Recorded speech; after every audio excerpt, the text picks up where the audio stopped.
Tenorio, señor economista César Robalino, diplomático doctor Marcelo Fernández de Córdoba, muchas gracias, especialmente por la generosidad y paciencia. Aspectos como un potencial fraude electoral motivan a los medios de comunicación libres a destinar la mayor cantidad de tiempo en rescatar opiniones y temores que infunden asuntos muy delicados que, como ustedes pudieron apreciar, están cuajados de malas intenciones y de irrespeto a lo más importante de la democracia, que es la fidelidad con la decisión popular, la decisión ciudadana. Hay un temor de otro lado en la frontera por el muro del señor Trump. Los medios son la oposición, ha dicho un caballero que está manejando este segmento, un asesor de comunicación, vale decir, del presidente de los Estados Unidos. Ha dicho los medios son la oposición, muy parecido a lo que han dicho otros mandatarios del continente. Son la oposición los medios y deberían callarse. Estimó en el New York Times nada más ni nada menos que el asesor de estrategia del presidente norteamericano, el señor Donald Trump.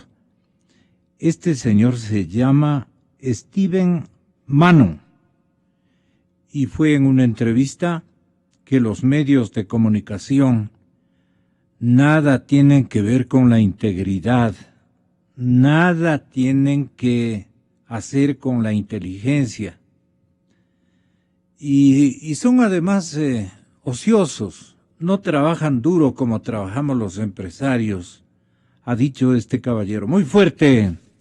Esto quiere decir que se avisora una ruptura parecida a los otros populismos que se han dado en el continente americano, especialmente en América Latina.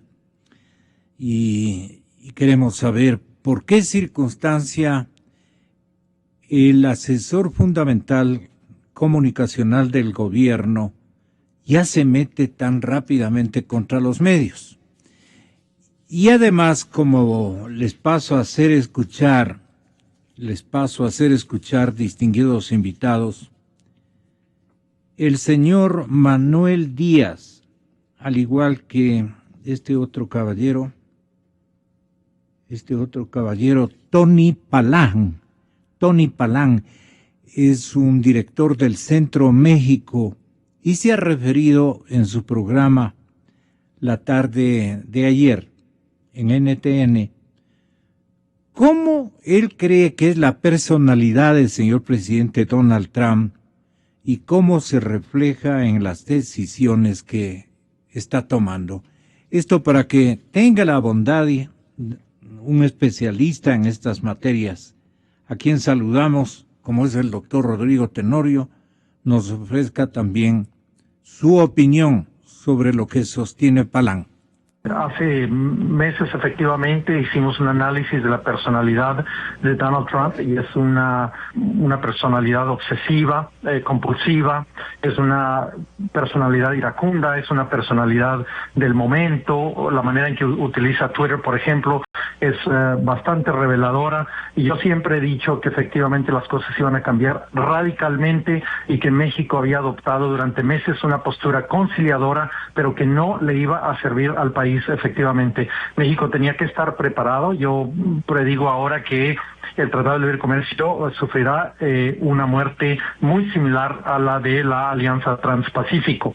Yo creo que es el fin de la relación como la habíamos conocido en los últimos 35 años y México debe estar listo y efectivamente replegarse a la Organización Mundial de Comercio y recomenzar esa relación, pero efectivamente bajo la idea de que en la administración de Trump quien gobierna es Trump. Lo hemos visto en los últimos días, por ejemplo, ha estado prácticamente gobernando por decreto.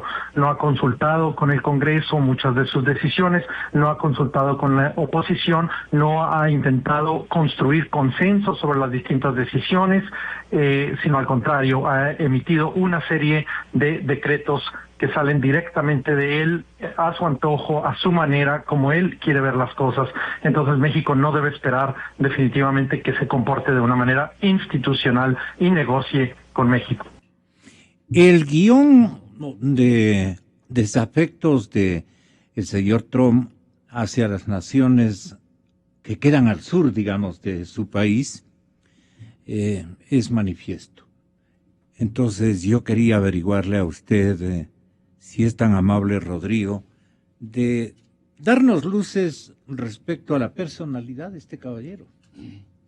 Claro que no existe un criterio de personalidad como para decir, porque él es así, o sea, él es muy complejo. De hecho, sería quizás una persona que aparenta una gran fortaleza, un gran dominio, cuando en verdad esa es una máscara que da cuenta de grandes debilidades. De hecho, ha quebrado un montón de veces. No es que ha tenido un éxito ascendente, y no, él ha quebrado. Él, y en sus quiebras, según las noticias, ha quedado por pagar millones de millones que no ha pagado, según dicen, o que ha pagado a medias. Y es decir, aparenta ser un gran triunfador cuando en verdad puede ser lo contrario, es decir, un débil que se alimenta de una imagen de gran triunfador y por eso desconoce a los otros. Aquellos que ¿Desconoce quiere decir lo subestima? Claro, los desconoce. No existe México, hay que separarlo a México y hay que poner un muro para no escuchar. Ojo, ese muro no es para México solamente, es para Latinoamérica. Claro. Es decir, está separándonos a todos, poniendo ahí. Claro, es México, este supuesto muro es un símbolo de su separación de América Latina, de nosotros. Y hay que recordar que él ha fracasado en sus empresas en muchas veces. Y una de las características es esto de hacer del fracaso un supuesto triunfo, porque arma otras empresas enseguida y para que la gente olvide que ha habido cosas. Estos personajes así grandilocuentes son de alto riesgo en la vida política. ¿En qué sentido son de alto riesgo? Porque, ¿qué pueden hacer estas gentes o este prototipo de seres humanos? Porque atraen a la gente, porque atraen a los ingenuos, porque atraen a las multitudes que no tienen ni tiempo ni espacio, tanto social cuanto académico, podríamos decir, como para hacer reflexiones sobre esos discursos grandilocuentes. Aquellos que prometen la redención. Conmigo se acaba la pobreza, conmigo se acaba el mundo, así, esos que ofrecen el paraíso. Son personas que se llenan de esta afirmación de yo ofrezco el paraíso, pero el paraíso no existe. Hay una lista de un sinnúmero de juicios que ha tenido el señor Trump por deudas y no paga simplemente. Entonces niega la deuda. O algo las desconoce. No necesariamente la niega, simplemente la desconoce, no las toma en cuenta. El muro que... ¿Con quién estamos tratando entonces? Con una persona sumamente compleja y sumamente peligrosa. Que puede ocasionar qué tipo de reacciones, porque estas gentes provocan reacciones, ¿no? Exactamente lo que ella dijo. ¿Para qué va a venir el presidente de México a hablar conmigo si no va a venir a hablar en mis términos? Claro. Eso dijo. Sí. Entonces, el interlocutor de él tiene que ser alguien que esté necesariamente de acuerdo con su pensamiento. Él no va a aceptar la diferencia. Esos personajes justamente niegan las diferencias. Mientras la democracia se sostiene en el reconocimiento, en el respeto y en el fomento de la diferencia. Ya, esa clase de personajes niegan la diferencia y quieren el pensamiento único, y tenemos ejemplos muy cercanos a nosotros. Se niega la diferencia y se pretende construir el pensamiento único. El pensamiento único es un indicador clarísimo de debilidad. Y como el pensamiento único no se puede imponer con criterios, con discusiones teóricas, nada, sino con la fuerza, los otros... Ni con argumentos. No hay argumentos. Entonces, ¿qué hace el del pensamiento único? Persigue a los otros. El muro... Los convierte automáticamente en adversarios. Absolutamente, porque el muro que pretendería construir es contra nuestro pensamiento latinoamericano. Nuestro pensamiento latinoamericano que se ha ido conformando sobre todo en los últimos 30, 40 años, ¿no? Rodrigo, ¿y por qué este hombre desarrolló una animadversión a todo lo latinoamericano? ¿Qué suponen ustedes los psicólogos? Posiblemente él siga creyendo en la raza, siga creyendo en la circunstancia racial. Posiblemente, ¿no? Que él crea que los nórdicos son superiores, y que los rubios y que los blancos y que no sé qué, superiores a nosotros los latinoamericanos, mezcla de indios y de blancos y de todo. Posiblemente él crea que nosotros somos inferiores. O sea, este man tenía un desprecio absoluto desde hace muchos años a nuestra sociedad latinoamericana. Parecería que sí. Pero hay que darle... ¿Y dónde creen ustedes se formó con ese espíritu? Habría que ver la historia. ¿O es tramposo la postura de él para sacar beneficios? Siempre intenta sacar beneficio, por supuesto. Él ganó las elecciones contra todo pronóstico porque sabe manejarlos. Tiene un equipo que seguramente maneja esa imagen. Y la democracia, el pensamiento libre, siempre aparece como débil frente al pensamiento único. Por eso es de alto peligro en las sociedades el pensamiento único, porque es como dogmático, y la gente sigue a lo dogmático. En cambio, el no dogmatismo es abierto, no cree en muchas cosas. ¿Por qué sigue la gente a los dogmáticos? Porque aquí tenemos un clarísimo ejemplo. Porque ofrecen aparentes seguridades, porque ofrecen el camino único de salvación. Síganme a mí y tendrán dinero, tendrán trabajo, tendrán salud, tendrán todo. Ya. Nunca plantean el problema de las diferencias, nunca plantean el problema de las dificultades. Entonces, ellos se presentan como los grandes salvadores del mundo, ¿no? Trump es el gran salvador del mundo. Él va a Él está convencido de aquello. Pero por supuesto, está absolutamente convencido y trata de que todos nosotros nos convenzamos de eso. Entonces, ya convencidos todos, él va a ser feliz. Pero se va a topar, luego de muy poco tiempo, pienso, se va a topar con una resistencia interna en los Estados Unidos.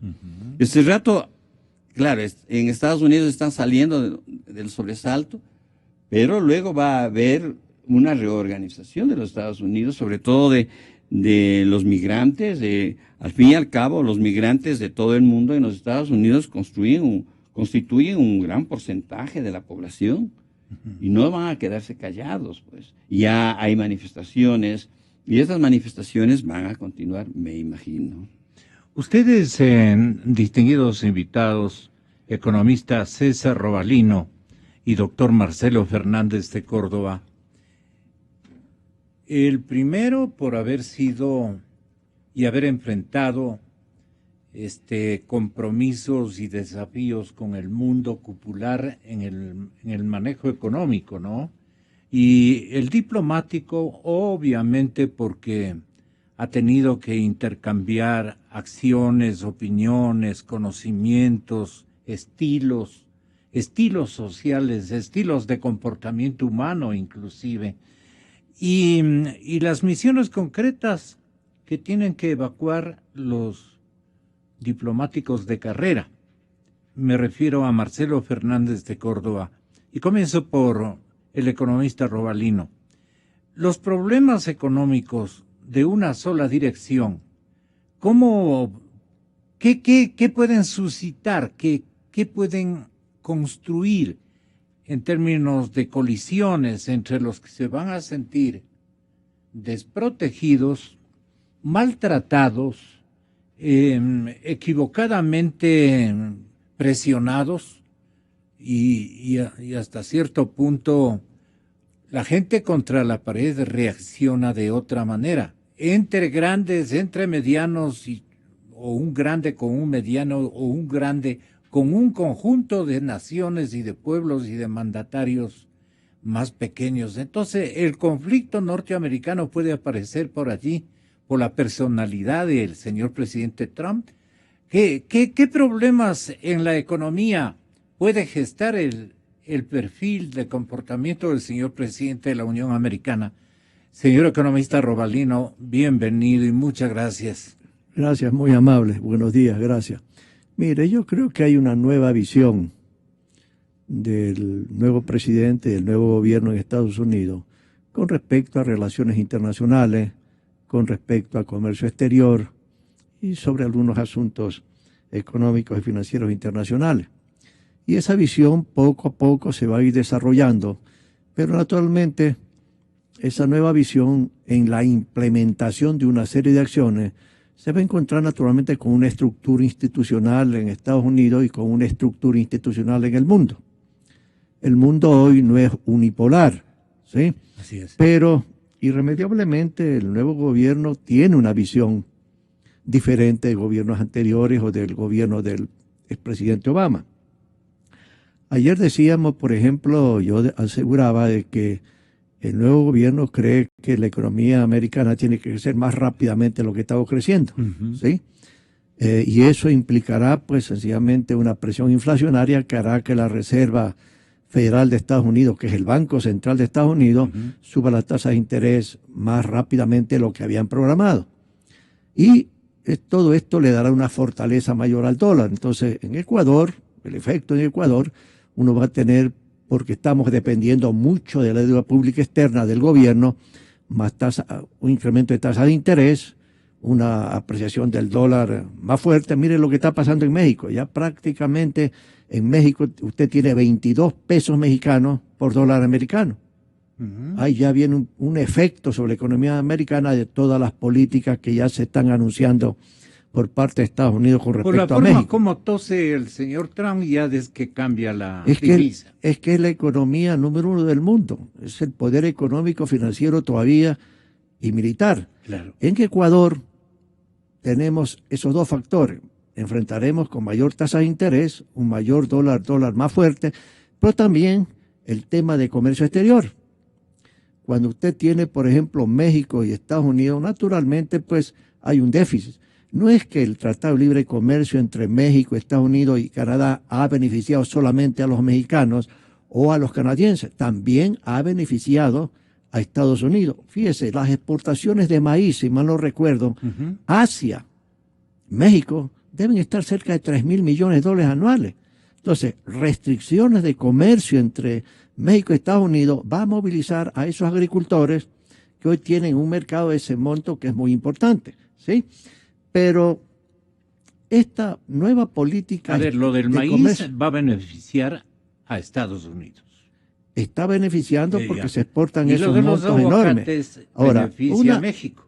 Claro, yo digo que en este Tratado de Libre Comercio han sido beneficiados no solamente México, no solamente Canadá, sino también Estados Unidos. Restricciones al comercio por cualquier razón que sea, y la preocupación es que Estados Unidos tiene déficit con México en materia de balanza comercial, tiene déficits importantes con China continental. Y de paso le digo, China continental y su gobierno tiene que estar atento a lo que está pasando con México, porque lo que hay que pasar en México en materia del convenio, del Tratado de Libre Comercio, eso China continental puede decir, se me avecina ese tipo de temas. Pero le digo, esa política de comercio exterior en la que el nuevo gobierno dice, a mí me está perjudicando estos convenios con México, o el haber abierto mis puertas, por decirlo así, ¿no?, a China continental, yo tengo que modificar esto y tratar de evitar estos déficits en la balanza comercial de estos dos países, igual que en otros países, ¿no? Y eso naturalmente implicará una serie de tensiones, porque no se olvide que hay la Organización Mundial de Comercio, hay reglas. En un momento dado, los países como México, que pueden sentirse afectados por decisiones en materia de comercio exterior, sencillamente yo estoy seguro que acudirán. Pero ese es un proceso largo, entonces ahí lo más conveniente irremediablemente es que hay que sentarse a negociar, por más que se crea que el gobierno americano presidido por el señor Trump es demasiado duro, demasiado inflexible, pero hay que sentarse, no hay alternativa. Guste o no guste en el mundo, el señor Trump es el nuevo presidente de los Estados Unidos. Y hay que aceptar esa realidad y hay que aceptar de que es necesario sentarse, conversemos, veamos por dónde puede ser el asunto. Comprendo tu opinión, comprendo la opinión otra, pero llegar a acuerdos, porque una guerra comercial no le conviene a nadie, ni a los propios Estados Unidos. En una guerra comercial, el primero que pierde son los consumidores, Pero también el comercio internacional. No hay que olvidar lo siguiente: Estados Unidos, después de la Segunda Guerra Mundial, fue el líder para la reconstrucción de la economía mundial. Mire usted el Plan Marshall. Mire el Plan Marshall. Pero aparte de eso, Estados Unidos lideró y fue el mayor responsable para esta nueva estructura del orden económico, financiero y monetario internacional que ha durado tantas décadas y que ha permitido la prosperidad, créame, no solamente Estados Unidos, la prosperidad de muchos países en Occidente y también la prosperidad de China continental. Sí. China continental ha tenido un éxito porque abandonó el comunismo. Y ese abandono del comunismo es por esta visión norteamericana de que hay que hacer a los chinos, en vez de comunistas, capitalistas, ¿verdad? Y China pues ha rescatado de la pobreza extrema a cientos de millones, y no practicando recetas comunistoides, sino capitalistas. Así ¿sí? es, y esto es gracias, yo digo, a este liderazgo mundial de Estados Unidos. ¿sí?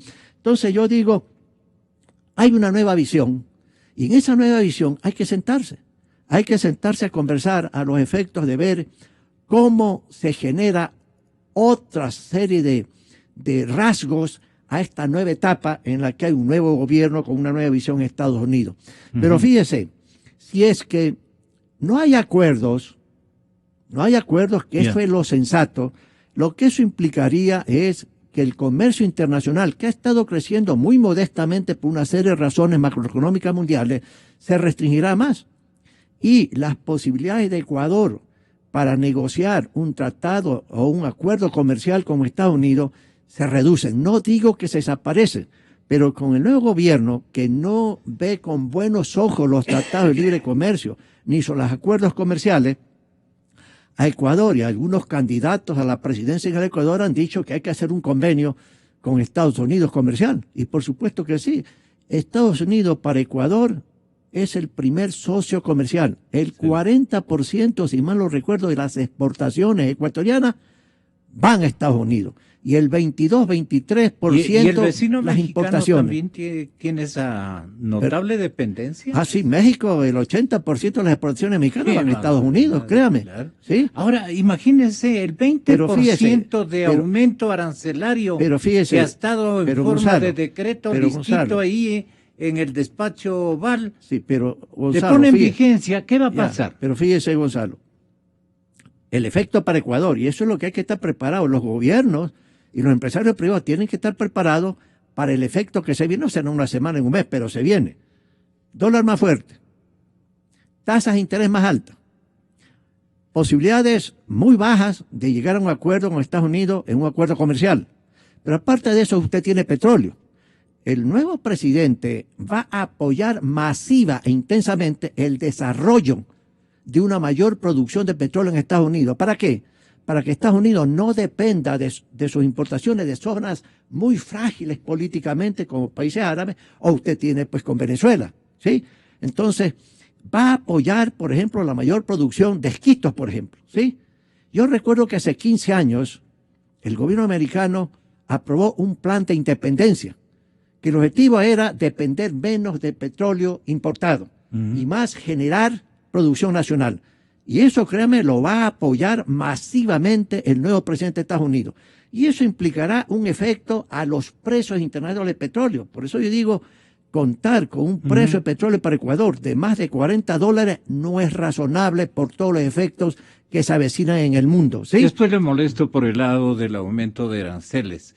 Si esto va a ser genérico o focalizado solamente a la nación mexicana. Y le molesto después de un momento. Pero quiero yo mencionarle, doctor Marcelo Fernández de Córdoba, este otro tema. ¿Qué hacen los diplomáticos de cúspide, desde luego, el instante en que tienen que asesorar o que tienen que aflojar, disminuir, tal vez digamos que enmendar las relaciones, especialmente las bilaterales, con las que el señor presidente Trump va a tener dificultades, desde ya tiene dificultades con México? ¿Cómo será más adelante con los países europeos que tienen cualquier cantidad de tratados y que el señor Trump puede decir, ya no van esos, tiene numerados los decretos para ir terminando con los convenios comerciales especialmente? Ahí, ¿qué le corresponde hacer a un diplomático de carrera? Esta opinión que tiene Armando Ríos en el número uno, Armando Ríos, que habló o fue entrevistado por la periodista Patricia Yaniot, decía en CNN lo siguiente. Bueno, yo he dicho desde hace ya varios días que es indispensable cerrar filas y que obviamente hay que acompañar al presidente Peña Nieto en las decisiones que se van tomando, pero hay que poner en cuenta que esas decisiones pues no pueden construirse solamente por parte de su equipo, sino que las tenemos que construir todos. En este momento, enfrentar el cambio de paradigma que representa la administración Trump, pues requiere de muchas inteligencias y requiere que evitemos pues que haya estos, huecos de información, que haya, la posibilidad de que haya crítica respecto a las decisiones que se están tomando, y eso solamente se logra si pensamos en colectivo y si afinamos una estrategia integral. A mí me parece que eso es lo que todavía tenemos que afinar, y bueno, ahora que se ha cancelado esta visita del martes, me parece que de manera inmediata tienen que darse reuniones para que todos estemos afinados en una misma idea y en una misma posición. ¿Qué dice nuestro experto Marcelo Fernández? Gracias. En realidad este momento es un momento tremendamente difícil para la diplomacia. Hay un personaje que cree que puede hacer lo que le venga en gana. Y obviamente está respaldado por la primera potencia mundial, económica y militarmente. Se le ocurre que tiene que México pagar y dice, le vamos a cobrar a México.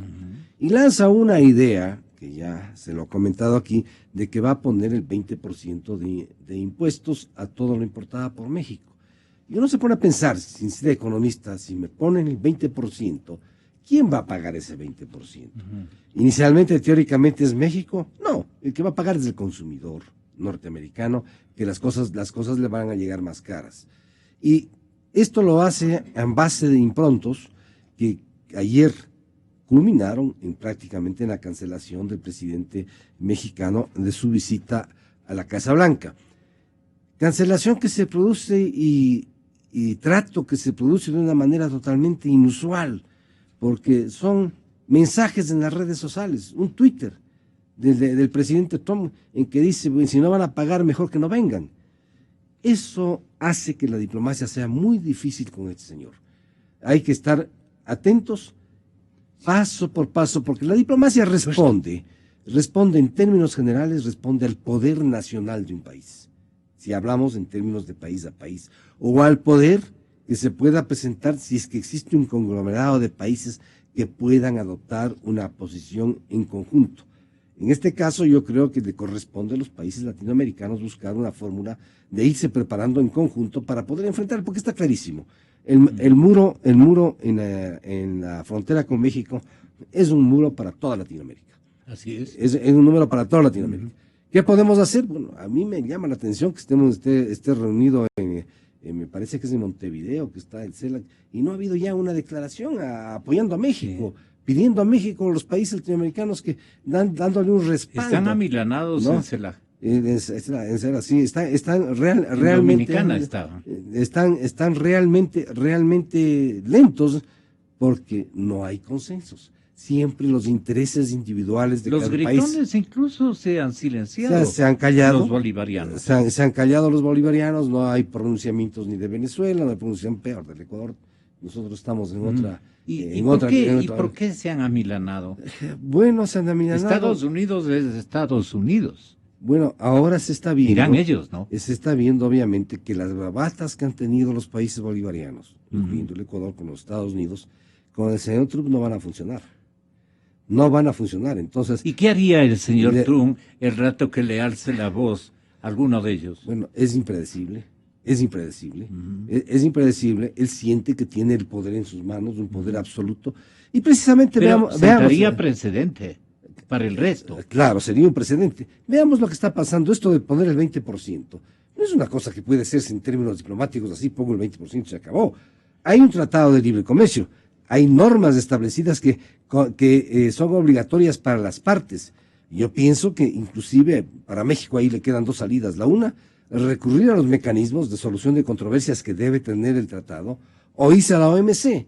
Tenemos que pensar, y en esto tú puedes corregirme si me equivoco, en la OMC es clarísima las normas. Un país no puede poner impuestos más allá de un 5%, a un 20%, estamos hablando de algo que rompa. Pero para el señor Trump ya dijo que la OMC no servía para nada. Entonces, él quiere pasarse por todos los organismos internacionales y que la voluntad omnímoda de él es la que debe ejecutarse. Bien. Obviamente que esto es peligrosísimo cuando es un país que cuenta con poder económico, primera potencia económica, y poder militar, que no espero que no llegue a ocurrir que en el momento que algún país se oponga radicalmente a alguna de las medidas, envíe a los marines a poner orden, entre comillas, a ese país. Yo creo que eso no va a pasar, pero yo pienso que él ya tiene que estar mirando un poco también a la situación interna dentro de Estados Unidos. ¿Quién debería llamarle la atención inicialmente, la OEA o las Naciones Unidas, a la conducta de este presidente que dice, por ejemplo, queda cancelada la reunión con mi homólogo mexicano en virtud de que me da la gana? Exactamente. No. Bueno, esa es una cuestión que cae dentro de la facultad del presidente de cancelar una reunión. El problema está en la forma como lo hizo, que fue una forma humillante para México, ¿no? Porque él decide firmar su orden ejecutiva para la construcción del muro cuando está el canciller y el ministro de Finanzas de México en Washington tratando de negociar. Y luego habla de que de todas maneras México tiene que pagar el muro. Obviamente que el presidente de México dice no voy. ¿Qué es esto?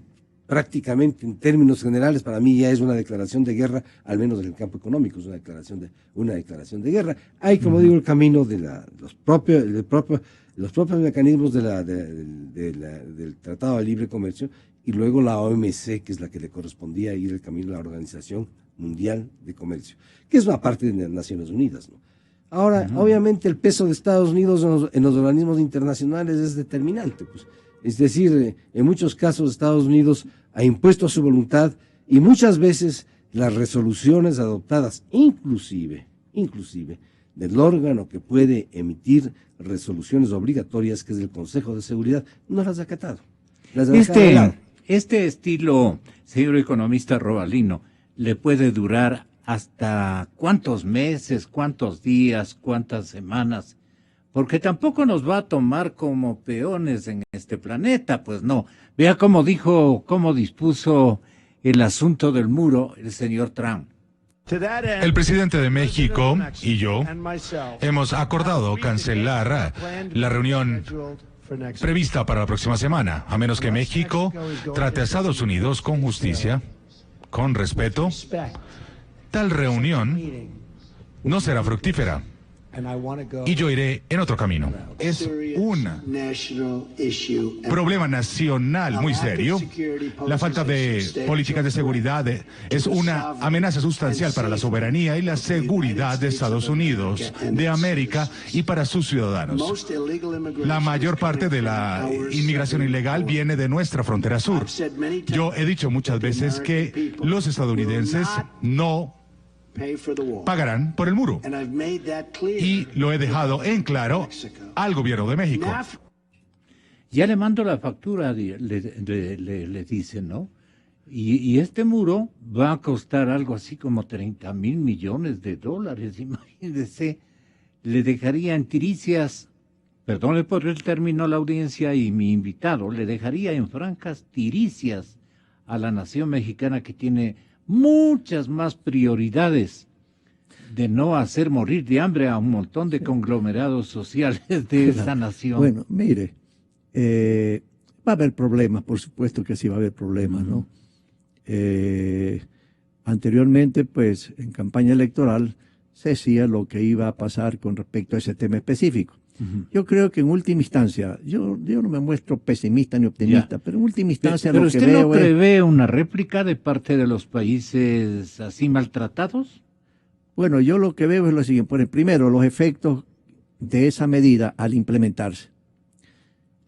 Va a haber restricciones a la exportación mexicana hacia Estados Unidos. Y eso va a ser un problema interno más intenso de lo que está pasando, por ejemplo, con el tipo de cambio dólar-peso mexicano. ¿Sí? Yeah. 1. 2. Pero esa medida significará que encarecerá los productos al consumidor americano. Y eso le va a dar un espacio mayor a China continental.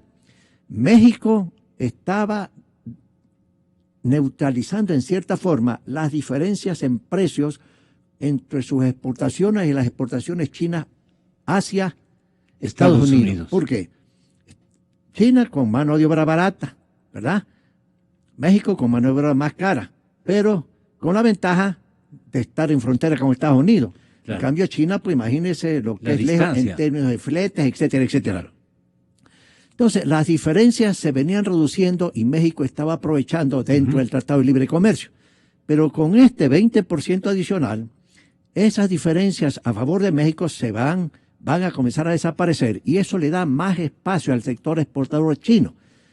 En una otra forma, el gobierno americano se dará cuenta que uno de esos efectos va a ser de que China va a exportar mucho más a Estados Unidos por esa diferencia de precios. Y entonces yo creo que China continental y su gobernante tienen que estar todos los días pensando qué va a pasar entre México y Estados Unidos, para a su vez ver ellos lo que se les avecina. Y se va a avecinar algo que significará negociaciones también con China. Y en última instancia creo que va a haber negociaciones. Y como yo decía ayer, la diplomacia mexicana y la diplomacia norteamericana tiene que entrar. ¿Para qué? Para llegar a acuerdos sensatos. Ahora, le digo lo siguiente, ¿no? Naturalmente que hay un problema de inmigración que también lo tiene Europa. O sea, esto de que gente por ser pobre, requete pobre, o por que huyen de sus países porque están en una guerra civil, en un conflicto militar, eso va a seguir dándose en la medida que hay desigualdades entre el mundo desarrollado y el mundo pobre.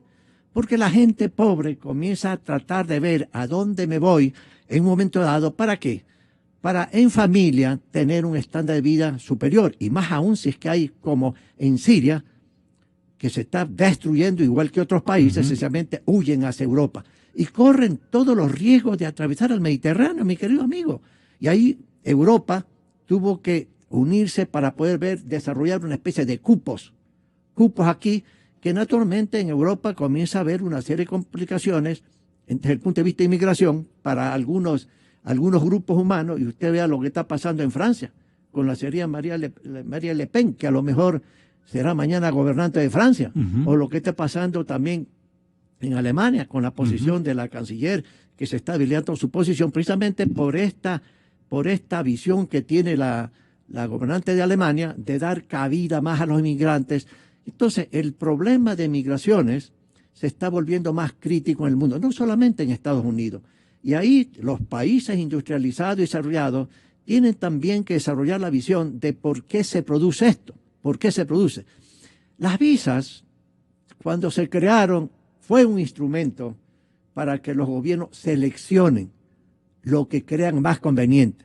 Yo dejo entrar a científicos, a ingenieros extraordinarios, a economistas premio Nobel, sí, pero naturalmente ha habido, fuera de eso, naturalmente, todo un movimiento de gente en el mundo, de México, de Centroamérica, de América Latina, hacia Estados Unidos, por una serie de razones.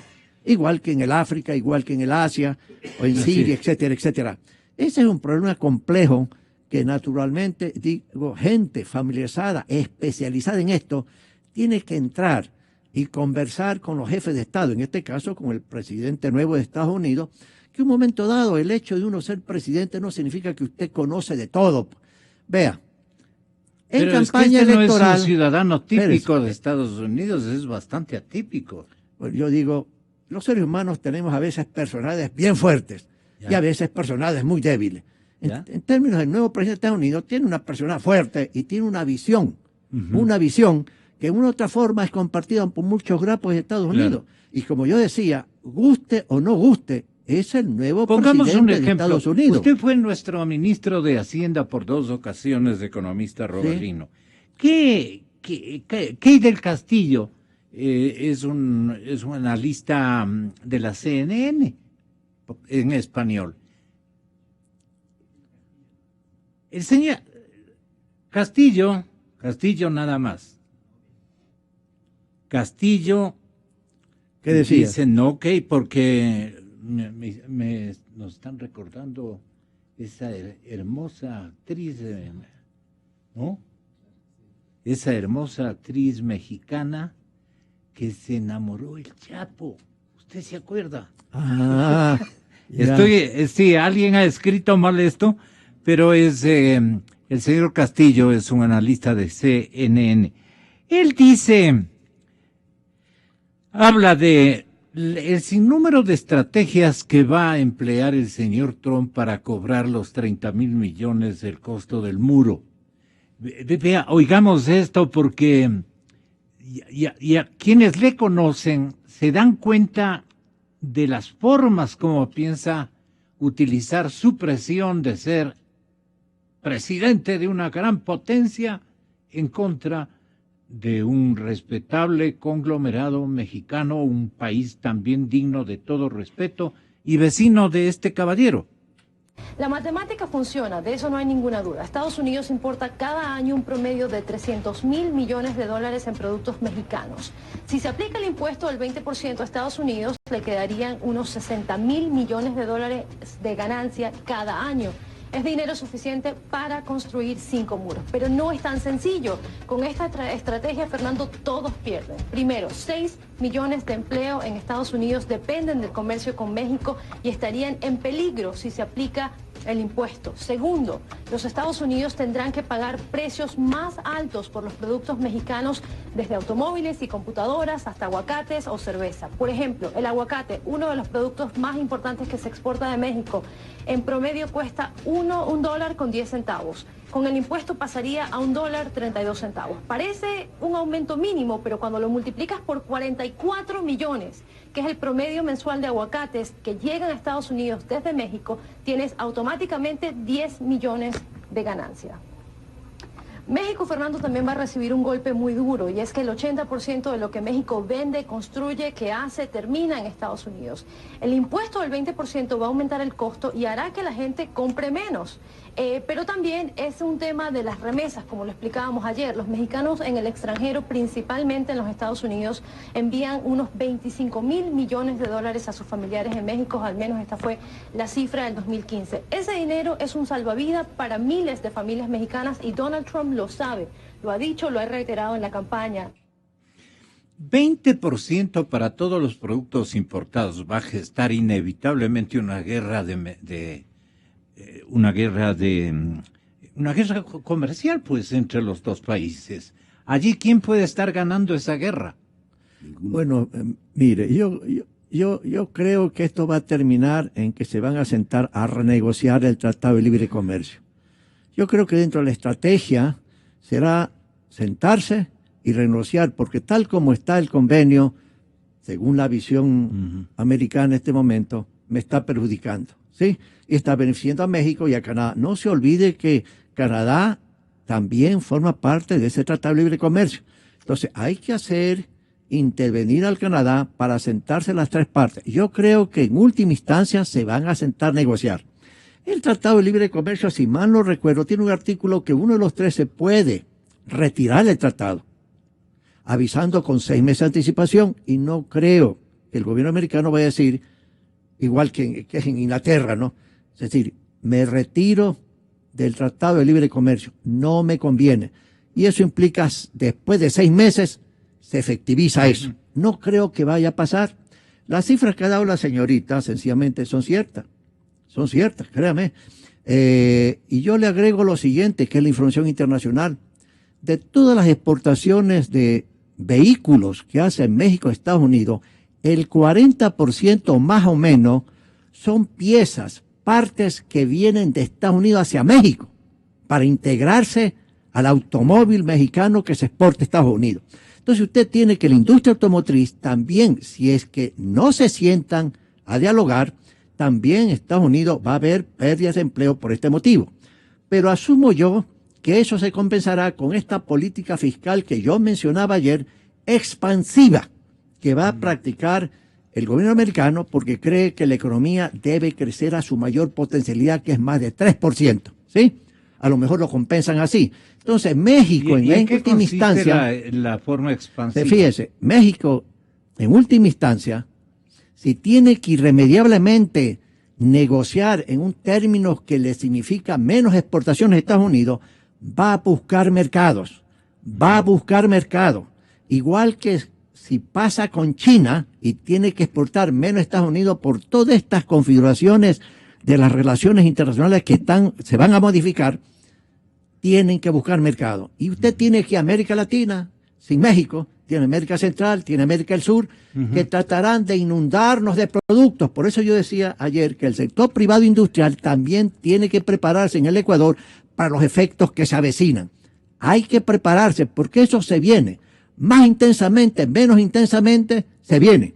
Y Ecuador, en dolarización, tiene que exportar, tiene que ganar más mercado, tiene que exportar más productos. ¿Y ahora es su oportunidad para exportar o no?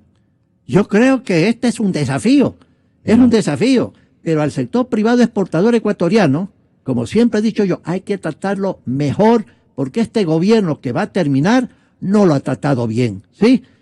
Hay muchas trabas en materia de exportación, los costos son altos, y el gobierno actual no ha querido entender ciertas cosas propuestas por el propio sector privado exportador.